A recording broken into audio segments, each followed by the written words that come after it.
Assalamualaikum warahmatullahi wabarakatuh. Bismillahirrahmanirrahim. Alhamdulillahi rabbil alamin. Salatu wassalamu ala asyrafil anbiya'i wal mursalin wa ala alihi wa sahbihi ajma'in. Subhanaka la ilma lana illa ma 'allamtana innaka antal alimul hakim. Wa la hawla wa la quwwata illa billahil aliyyil azim.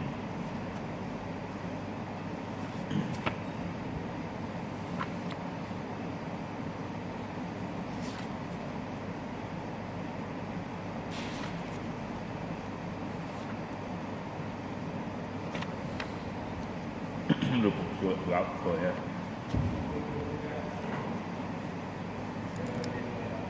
Ya. 359. 329. Ya. Muka surat 329. Perenggan yang kedua ya, kita ambil ke situ. Perenggan yang kedua. Sebahagian mufassirin lebih cenderung kepada tafsiran dan apabila dia mendapat kuasa dan memerintah, maksudnya dia berjaya mendapat kepercayaan memerintah, lalu dengan kuasa memerintah dia musnahkan bumi, menyebar luaskan maksiat, memecah belahkan perpaduan Islam dan sebagainya. Ayat wa idza tawalla sa'a fil ardi yufsila fiha wa yuhlikal harsa wan nasla. Terjemahan kita sebelum ini, tawalla maknanya berpaling tadah, balik rumah, ataupun kita tukarkan kerja-kerja daripada seorang hamba Allah datang ke masjid, kemudian bila balik keluar daripada masjid, tawalla namanya, berpaling tadah, berpaling. Satu makna lagi tawalla apabila dia mempunyai kuasa memerintah, dia jadi menteri, dia jadi timbalan menteri, dia menjadi ketua, itu maksud juga tawalla. Dan daripada tawalla makna memerintah itu juga namanya wali nikah. Wali nikah juga tawalla apabila dia mempunyai anak, tawalla apabila dia dipercayai boleh memerintah, memegang kuasa, diserahkan kepadanya, namanya tawalla. Jadi tawalla mempunyai dua makna ya. Tawalla menjadi ketua, tawalla makna berpaling, waliya yali maknanya berpaling tadah. Satu lagi tawalla maknanya walla yuwalli, walla waliya, ini asal fi'il madhinya merujuk kepada, sama ada dia merujuk kepada walla yuwalli atau merujuk kepada waliya yali, waliya yaliya, itu dia. Kedua-duanya mempunyai fi'il mudhari' yang sama ataupun fi'il madhi yang sama. Tawalla jadi wali, tawalla jadi pemerintah. Kemudian tafsiran kedua ini membayangkan bahawa manusia yang berupa talam dua muka ini ialah golongan manusia yang berpengaruh dan berkedudukan dalam masyarakat. Dia mampu memikat hati orang rasmi, orang ramai. Rasminya pun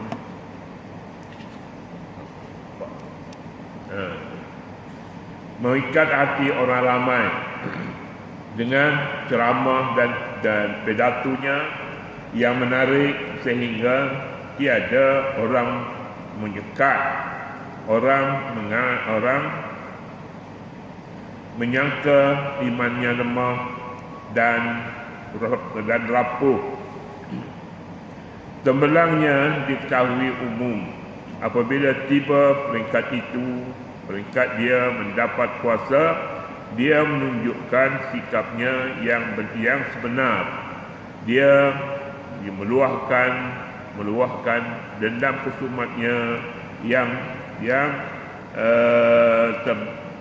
terpadam, yang terpendam untuk menghancurkan Islam dan melumpuhkan kekuatan umatnya. Tafsiran ini boleh diperkukuh dengan firman Allah, fahal asaitum in tawallaitum an tufsidu fil ardi wa tuqatti'u arhamakum. Tidakkah mungkin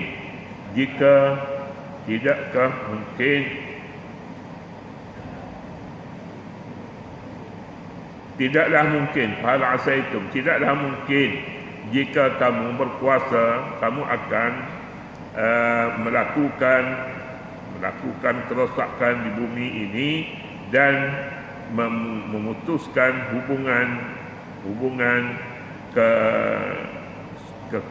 kekeluargaan kamu. Hal ini tidaklah mungkin, tidaklah dinafi. Hal ada maknanya hal akalta, dah makan ke? Satu.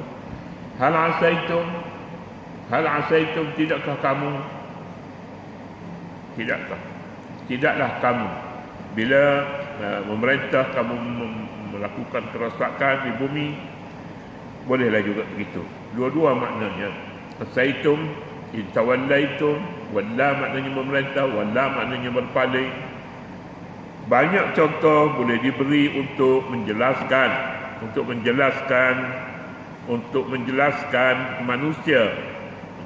manusia dari kumpulan musang berbulu ayam ini.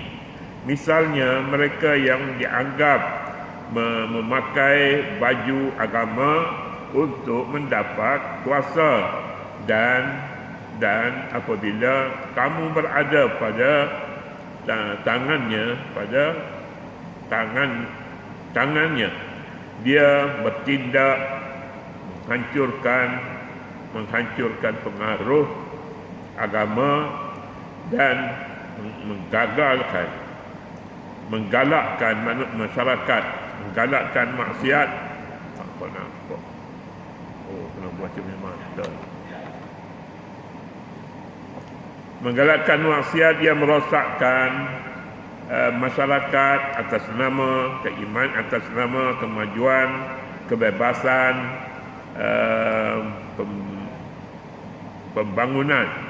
pembangunan ekonomi, memajukan apa dia tu? Memajukan sektor tu, memajukan sektor pelancongan dalam dan sebagainya. Betul kata memang betul. Ini antara perkara-perkara yang boleh dijadikan contoh kepada orang apabila memegang kuasa, maka kuasa itu disalahgunakan. Bila dia memegang kuasa, maka disalahgunakan. Ini adalah satu perkara yang sangat dahsyat sebenarnya bagi sesetengah orang. Bila dia pergi ke Mekah, balik dari Mekah, orang panggil haji, orang hormat kepadanya, lalu disalahgunakan pengaruh yang ada padanya, kepercayaan orang kepadanya. Ini adalah antara perkara yang diperingatkan kepada orang yang selesai mengerjakan haji, kerana dia menyelesaikan kerja haji seolah dia naik pangkat. Dulu pangkat tak ada haji, bila balik ke mana ada haji, tiba-tiba haji pada pangkal nama. Jadi jangan salah gunakan, itu maksudnya. Bandingan yang dibuat ini macam orang yang bila diberi kuasa padanya, kita pun di sini pun sama juga. Bila diberi kuasa padanya, maka dia panggil YB, orang panggil macam-macam lagi lah umpamanya. Jadi jangan salah guna kuasa yang seumpama ini. Antufsidu fil ardi wa tuqatti'u arhamakum. Membuat kerosakan di bumi artinya memusnahkan alam dan asas-asas penghidupan asas-asas penghidupan manusia. Macam mana dirosakkan manusia sebelum ini di kampungnya tidak ada perkara-perkara maksiat, tapi apabila dia memerintah, dia menjadi ketua, dia bawa masuknya ke dalam kampung ini perkara-perkara yang tidak sesuai dengan orang Islam, maka ini adalah satu perkara yang dilarang di dalam ayat yang kita baca tadi, iaitulah wa iza tawalla sa'a fil ardi liyufsida fiha. Kalau kita nak perincikan, maka Al-Quran ini sangat dekat dengan kita sebenarnya, sangat dekat. Ada perkara yang dilarang itu memang tepat, dahulu orang takut ke masjid, lalu orang pun tak ada tanda apa-apa. Sekarang ni orang tanda pun tidak boleh melalui kawasan ini orang yang tidak menutup aurat, laki-laki ke perempuan ke, lalu dia tak gambarnya sekali. Macam mana ni, nampak lutut umpamanya. Orang perempuan pulaknya tidak tudung kepala, dilarang masuki kawasan masjid. Dulu ada ke? Dulu tak ada, sebab orang sedar bahawa ini tak boleh masuk, kita orang dianggap tak sopan. Tapi bila sampai kepada satu peringkat, maka sengaja orang meletakkan tanda-tanda yang seumpama itu, gunanya jangan menakutkan orang yang tidak menutup aurat. Dulu takut masuk kawasan masjid, sekarang ni tak takut. Masuk dalam masjid pun boleh, tak ada masalah. Mudah-mudahan dia masuk Islam pula.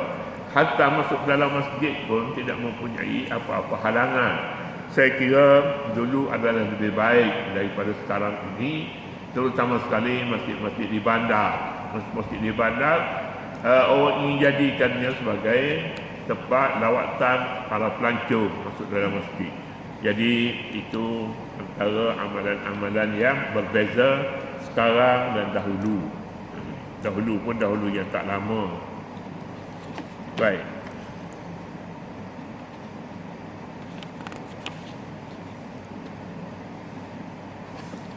Katanya, sebagai contoh lagi, antara kerosakan yang menjadi beban kepada negara dan keluarga hari ini ialah meningkat bilangan penangkai dadah. Akhbar melaporkan seramai 26,000 penangkai dadah ini dulu ni dikenal pasti di seluruh negara sepanjang Januari hingga Julai 2004 dengan 13,000 merupakan penagih baru antaranya seawal usia 13 tahun. Sebanyak 80% penagih ini adalah anak-anak Melayu. Ini juga membimbangkan. Hingga sampai kepada hari ini, dua perkara yang dibimbangkan, walaupun undang-undangnya berat tetapi diabaikan. Tangkapan atas kesalahan berapanya 29, berapa B ini berat juga. Tapi tangkapan itu walaupun ramai tetapi bicaranya tak ada. Boleh jadi kes yang seumpama itu sukar nak didapati, sukar nak dipertahankan. Jika orang mengaju mengapa tiada tangkapan, ada tangkapan tetapi pihak lain yang mengabaikannya. Ini satu perkara mengapa mempermain-mainkan undang-undang. Kalau dah boleh dikenakan hukuman terhadapnya, maka hukuman itu perlu dijalankan.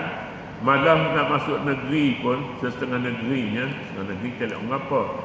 Kapal terbang lagi diperingatkan orang yang membawa bahan-bahan yang penagih ini, bahan-bahan seperti dadah, haram sama sekali memasuk sebuah negeri. Tetapi pada hari ini kita dapati perkara itu berleluasa. Ini satu perkara yang tidak mendapat kepercayaan bagaimana orang menangani masalah dadah.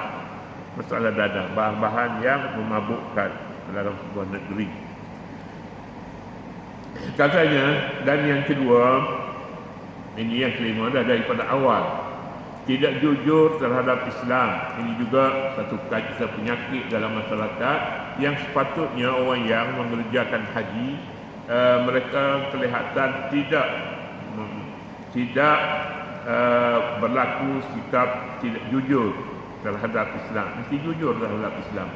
Apa yang kita lakukan yang sepatutnya dilakukan dengan ikhlas, maka secara ikhlas perlunya dilaksanakan dalam tingkah laku seseorang yang berkenaan.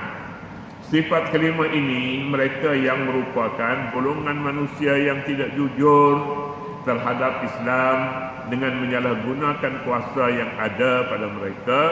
Mereka membinasakan tanaman, binasakan kebun-kebun dan ternakan firman-Nya. Ini juga dosanya lebih besar jika orang tu balik daripada mengerjakan haji. Wa yuhlikal harsa wan nasla, dan untuk memusnahkan tanaman dan ternakan. Ini mesti dipelihara. Alasan kerana nak bina rumah, nak buat kedai dan apa-apa lagi lah umpamanya, maka kebun-kebun, tanaman-tanaman dimusnahkan dengan sewenang-wenangnya. Ataupun haiwan, dulunya tempat memelihara haiwan, ternakan, maka dimusnahkan kerana alasan-alasan kemajuan umpamanya. Sedangkan tanah kosong masih banyak boleh dipakai untuk tujuan ini.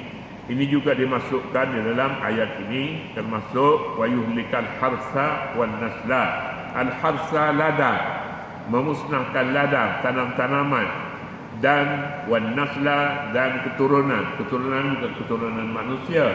Manusia tidak dimusnahkan keturunan manusia, boleh jadi, tetapi binatang dulu tempat ternakan binatang, tapi kerana tujuannya untuk memelihara manusia pula pada tempat ini, maka dimusnahkan ladang binatang, ternakan dan kebun-kebun. Setengah mufassirin telah mentafsirkan ayat ini dengan membinasakan perempuan dan kanak-kanak yang disebabkan oleh akibat buruk daripada tindak tanduk kaum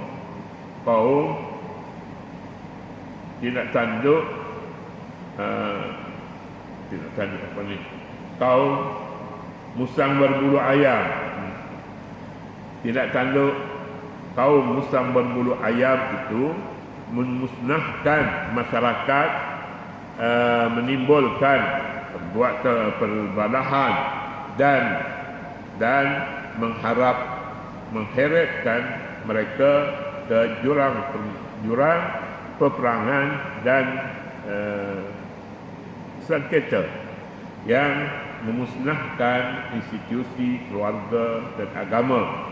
Ini juga termasuk setengah mufassirin mentafsirkan begitu. Gejala ibu bapa yang mengejar dunia dan kemewahan hidup, lalu melupakan tanggungjawab keluarga dan anak-anak, juga satu fenomena yang banyak membimbangkan, banyak menyumbang kepada kemusnahan institusi keluarga. Ibu bapa harus sedar bahawa kejayaan mereka sebenarnya adalah dilihat pada akhlak anak-anaknya. Krisis ekonomi meluasnya kebuluran peperangan yang berlaku di sana sini, merosotnya akhlak, semuanya adalah berpunca daripada budaya al-fasad yang diamalkan oleh manusia yang durjana ini, manusia yang disebutnya yuhlikul harsa wan nasla. Jadi oleh yang demikian Allah tidak suka kepada sikap-sikap ini, sikap memusnahkan ladang. Kerana nak buat pembangunan habis pokok kelapa ditebang, pokok durian tak tebang, pokok durian sayang sumbangan dianya menarik. Jadi ini semuanya berpunca daripada al-fasad. Wallahu la yuhibbul fasad. Allah tidak suka kepada orang yang menyukai, orang yang suka kepada orang yang Allah tidak suka kepada orang yang menyukai kerosakan. Al-fasad maknanya kerosakan di bumi. Yuhlikul harsa wan nasla, itu maknanya merosakkan, membinasakan. Al-fasad maknanya kerosakan. Kemudian seterusnya meninggal,